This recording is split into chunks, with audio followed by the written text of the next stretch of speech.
Shalom warga kerajaan.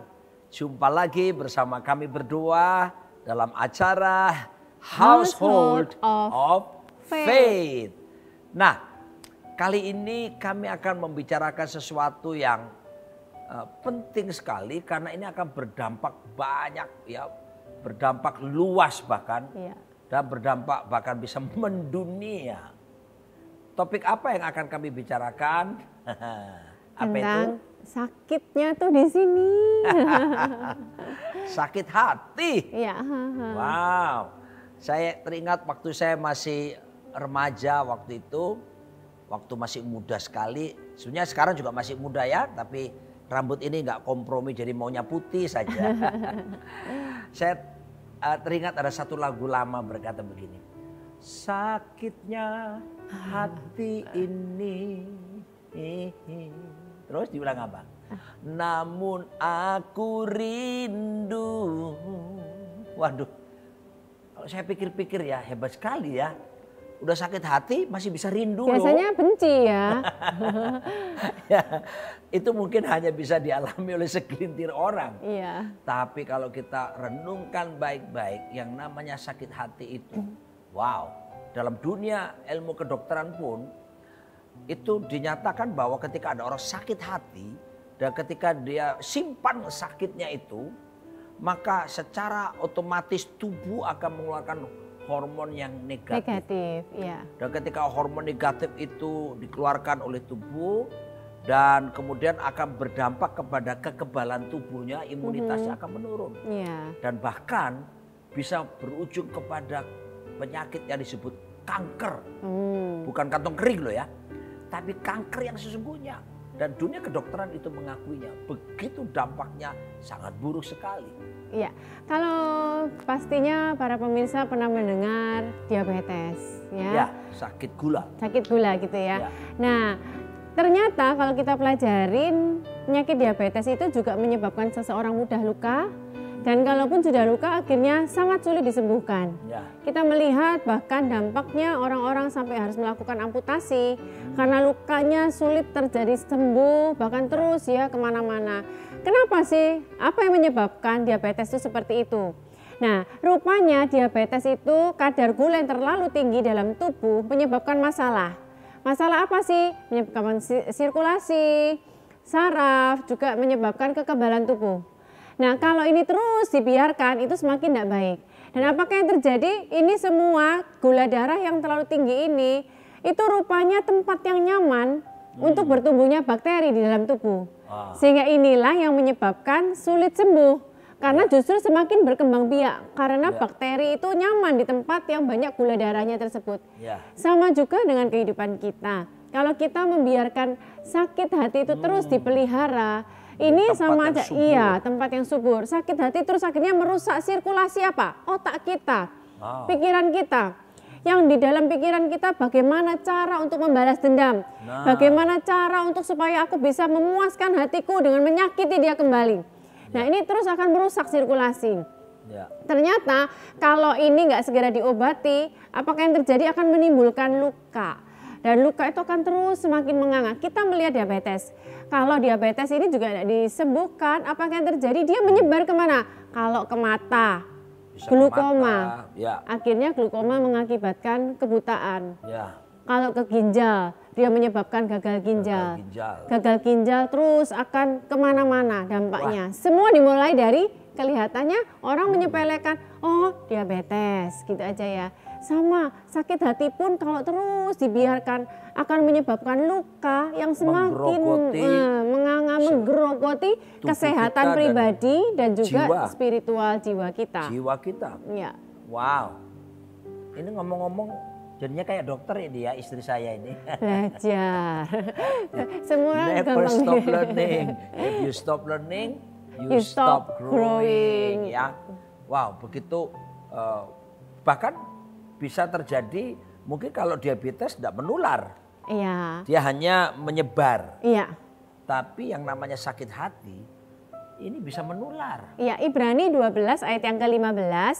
Jagalah supaya jangan ada seorang pun daripada kamu yang menjauhkan diri dari kasih karunia, Maksudnya apa? Setiap kita pun pasti ada kasih karunia dalam hidup kita, termasuk mengampunin itu seharusnya kasih karunia. Benar. Tapi kita yang ambil keputusan untuk tidak mau mengampuni. Apakah yang terjadi? Supaya jangan tumbuh akar yang pahit. Ya. Karena kalau sakit hati itu terus-menerus dibiarkan, dia akan menjadi akar pahit. Kalau kita melihat proses kita seseorang membuat pohon menjadi tinggi itu kan biji dulu ditaruh.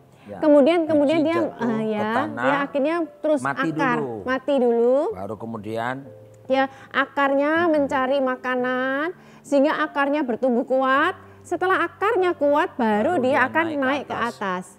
Nah kalau sakit hati nggak segera dibereskan, firman Tuhan berkata akhirnya tumbuh akar yang pahit. Akar pahit tersebut firman Tuhan berkata menimbulkan kerusuhan.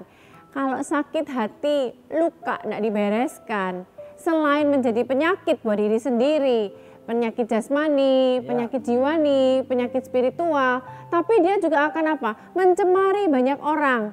Dan firman Tuhan berkata menimbulkan kerusuhan dan mencemarkan banyak orang. Akhirnya kalau kita pernah mendengar istilah hurt people.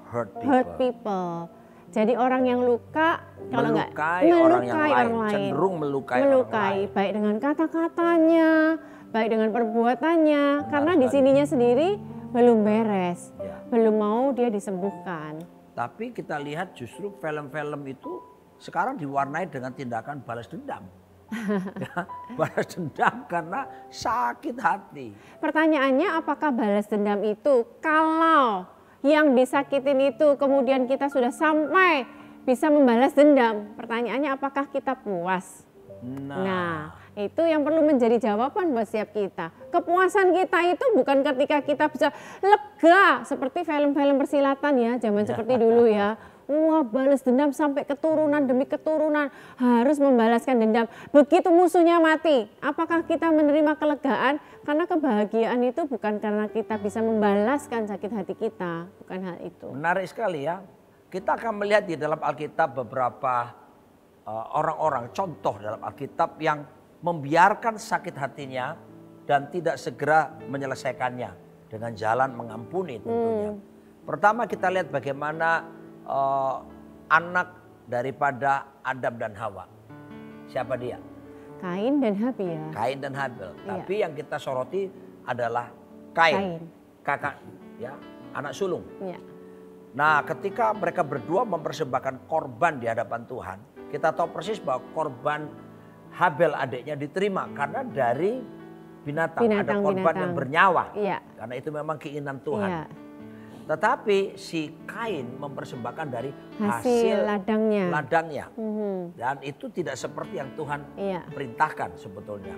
Dan tentunya karena Habel mengikuti perintah Tuhan, persembahannya diinginkan, maka persembahannya diterima oleh Tuhan.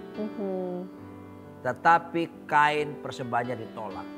Nah, Alkitab dalam Kejadian 2, Kejadian pasal yang keempat menjelaskannya bahwa ketika dia melihat persembahannya ditolak oleh Tuhan, maka dia mukanya muram. Panas hatinya. Menggelora. Mendidih di hati, bukan mendidih di hati positif ini, penuh dengan kemarahan. Gelora amarahnya. Saya ingatkan kepada pemirsa Household of Faith, ingat baik-baik.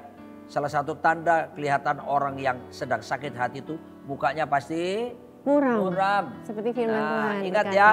Pesan kami, muka muram mengundang dosa. Itu yang terjadi dengan Kain. Karena Tuhan sudah ingatkan, hei Kain, mengapa mukamu muram? Dosa sudah mengintip di hadapanmu nih. Hati-hati, kamu harus manage-nya, kamu harus kelolanya. Kalau enggak, kamu jatuh dalam dosa. Beneran. Ya, dia mengabaikan peringatan Tuhan dan kemudian dia melepaskan rasa marah itu, sakit hatinya dia bunuh adik kandungnya. Perhatikan baik-baik, itu pembunuhan terbesar di dunia karena ada 25% penduduk dunia mati kan. Ya sebab karena ada 4 orang ya. Cuma 4 doang. Kain, Habil, Adam dan Hawa. Kalau hari ini beberapa pemirsa mungkin sedang mukanya muram. Hei ingat ya, jangan biarkan itu hatimu panas, muka muram. Lepaskan pengampunan. banyak bersyukur di hadapan Tuhan, itu akan menolong Anda untuk terikat daripada kuasa dosa untuk membalas kejahatan atau kesalahan orang lain. Itu contoh daripada si Kain. Iya. Ya. Dan berikutnya, contoh berikutnya ada beberapa hal yang kita akan berikan. Berikutnya anak daripada raja yang terkenal, Raja Daud. Siapa dia? Absalom. Absalom. Iya. Seorang yang digambarkan di Alkitab, seorang yang Tampan, tinggi, gagah, bagus, ya. gagah, keren gitu ya. Wow, mungkin maco juga kali ya.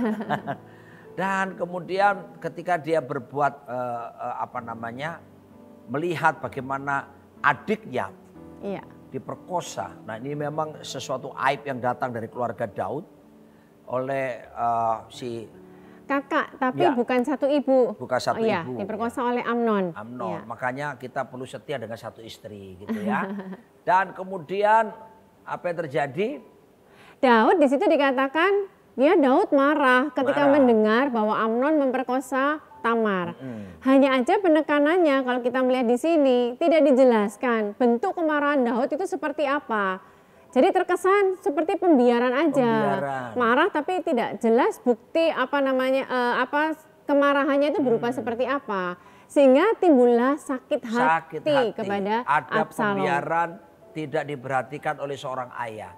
Saya pesan sekali kepada para bapak-bapak yang menyaksikan program ini, Alkitab berkata dalam Efesus pasal yang ke-6, hai bapak-bapak, jangan sakiti hati anak-anakmu. Dan kemudian kalau kita melihat ceritanya lebih lanjut dari Absalom, suatu kali Absalom ini mengadakan pengguntingan bulu domba. Ya. Pada saat itu kalau panen bulu domba itu seperti sesuatu pesta, mereka mengadakan pesta. Absalom datang kepada bapaknya, dia bilang, datanglah Pak, itu seperti bahasa sehari-hari ya, aku sedang mengadakan perayaan pengguntingan bulu domba. Tapi Daud berkata, aku tidak mau menyusahkan kamu anakku. Coba bayangkan kalau Absalom sudah menyiapkan, berarti dia mau kehadiran bapak. Dia tidak merasa disusahkan. Justru kehadiran bapaknya sangat berarti. Tapi akhirnya firman Tuhan berkata, aku memberi restu saja kepadamu. Hanya sekedar restu, tapi bapaknya nggak mau hadir, nggak mau datang. Betapa dan sakit hatilah Absalom. Benar, betapa pentingnya kehadiran seorang ayah. Ya. Apalagi di tengah masalah yang dihadapi oleh anak-anaknya. Iya. Contoh berikutnya adalah Ahitofel. Dia seorang penasihat hebat, penasihat Daud. Tapi dia timbul sakit hati, kenapa? Daud menidurin. Ini dia. Daud meniduri cucunya, si Batseba. Iya. Dan singkat cerita ujung-ujungnya dia berubah setia ketika Absalom bangkit melawan bapaknya Daud. Ahitofel memilih meninggalkan Daud dan berbakti kepada anaknya. Iya, sama-sama kudeta ya. Ya, melakukan kudeta. Dan kemudian ketika nasihatnya tidak dituruti, yang terjadi justru Ahitofel mengambil keputusan mati bunuh diri. Dan sakit hati dampaknya sangat merusak. Betul sekali. Apa yang terjadi? Absalom meniduri gundik-gundik bapaknya di atas sotoh istananya. 10 gundik ditidurin. Saking dia sakit hati dan mau menunjukkan, dia protes, dia mau menunjukkan segala sakit hatinya. Oleh sebab itu sakit hati itu sesuatu yang merusak, menyebar terus kemana-kemana terus. Dan jangan lupa menimbulkan akar pahit yang mengakibatkan kerusuhan, dampak lebih besar. Mencemarkan. Kita akan lanjutkan pembicaraan kita dan mari kita nikmati dulu dengan penuh sukacita segala kebaikan Tuhan. Haleluya. Puji Tuhan.